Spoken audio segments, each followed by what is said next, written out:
Bonjour à tous. On commence cette revue de presse en France avec la une journal Le Progrès. Et le journal local est impatient car ce soir c'est le retour de la Ligue des Champions avec le 8e de finale retour entre l'OL et la Juventus. Forza OL s'emporte le média, vainqueur 1-0 du match aller. Les Lyonnais vont tenter de conserver l'avantage sur la pelouse du Juventus Stadium pour atteindre le quart de finale de la Ligue des Champions.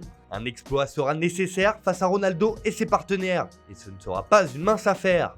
De son côté, l'équipe est également enchantée et titre enfin de retour. Et cette reprise de la plus belle des compétitions européennes traverse l'Atlantique puisque le journal argentin Olé est aussi dans tous ses états avec ce format Coupe du Monde qui attend les dernières équipes encore en course. On file en Italie où là aussi le choc entre l'OL et la Juve est très attendu. Pour Tuttosport, les Bianconeri ont interdiction d'échouer. Cette rencontre face aux Lyonnais est le match de l'année pour la vieille dame. Même si Paolo Dybala devrait être sur le banc. Et c'est Maurizio Sarri qui est dans le viseur avec ce match coup près. Il a d'ailleurs confié qu'il ne serait pas jugé que sur ce match. Pas sûr que ses dirigeants l'entendent de cette oreille, puisque pour le Quotidiano Sportivo, Sarri a une nuit pour se sauver. Il risque sa place s'il est éliminé, écrit le journal. La Gazzetta dello Sport va dans le même sens et estime pour sa part que ce match est le plus délicat pour Sarri. Il faudra donc percer le mur et c'est forcément Cristiano Ronaldo qui est attendu au tournant. Direction l'Angleterre où la rencontre entre Manchester City et le Real Madrid est également dans tous les esprits. Si les journaux britanniques attendent ce choc au sommet, le Mirror revient sur l'affaire Gareth Bale. Zinedine Zidane a révélé que Bale a demandé à être écarté de l'équipe du Real pour le choc à l'Etihad Stadium ce soir. En effet, le Gallois a préféré ne pas jouer. Le reste, c'est entre lui et moi, a confié son entraîneur en conférence de presse hier. Une décision qui fait les gros titres et qui choque le royaume, puisque le Times reprend directement la déclaration de l'entraîneur français.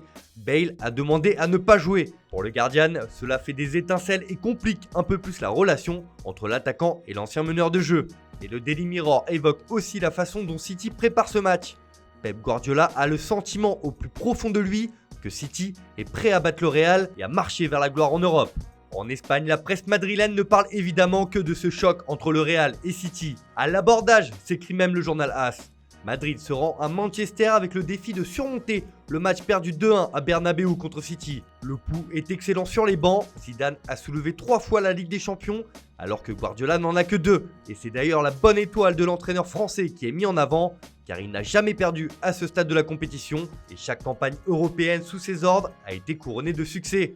Pour Marca, c'est le défi des champions. Madrid est à la recherche d'un exploit et pour pimenter un peu plus les choses, il faudra faire sans le capitaine Sergio Ramos suspendu pour cette rencontre. El País résume parfaitement ce choc tant attendu, une finale d'un autre monde. On reste dans la péninsule ibérique mais à Séville cette fois avec la une de l'Estadio Deportivo qui revient sur la belle victoire face à l'AS Roma 2-0 en Europa League hier soir. Et le club andalou qui a déjà remporté 3 fois cette compétition est un prétendant sérieux au titre final. Les Sévillans ont montré qu'ils étaient dans la course et qu'il faudrait compter sur eux jusqu'au bout. Le journal donne d'ailleurs déjà rendez-vous à Wolverhampton pour le choc de mardi prochain et une place en demi-finale. Et on termine ce tour de la presse avec une affaire qui commence à faire grand bruit dans le football français. Les dernières nouvelles d'Alsace rapportent une soirée festive au Racing. Avec 9 nouveaux cas de Covid-19 coronavirus, le club est accusé de négligence par Montpellier, contre lequel il a joué un match amical et qui voit des cas fleurir dans son effectif.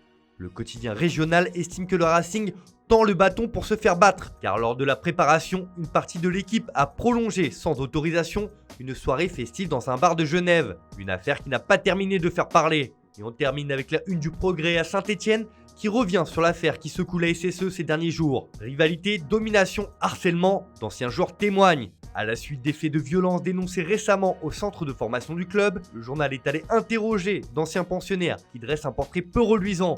Pour eux, les violences étaient déjà une réalité, mais n'étaient pas aussi extrêmes. Une affaire, là aussi, qui ne devrait pas manquer de faire réagir. Voilà, c'est tout pour aujourd'hui. Bonne journée à tous. On se retrouve dès ce soir pour un journal du Mercato sur Foot Mercato.